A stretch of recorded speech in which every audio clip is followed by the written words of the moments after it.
Takže ľudia, máme tu dneska Davida Chudíka, dneska je prvý tréning, príprava na Olymp 3, má tu aj nového trénera, a.k.a. Osťa. Osťa. A ideme trénovať do piče. David, čo robí? Musíš zabiť dvoma nohami.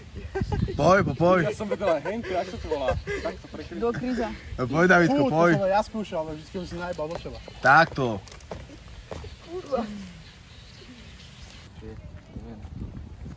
Idem si dať kliky za Matúša a za Osťa, lebo ma donútili. Vôbec mi nedržali ganu pred ksichtom, ale to je... David, ale ro. Dobre, môžeme ísť. Poďme, David, do piče. Rýchlejšie. A poďme stále, ako keby si Mariňák. Ideme, kurva. Poď, ešte. Dokým vládzeš, poď.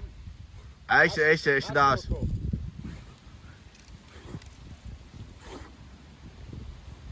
Ale čo sa veľmi, že husnička? Dobre, jebem na to.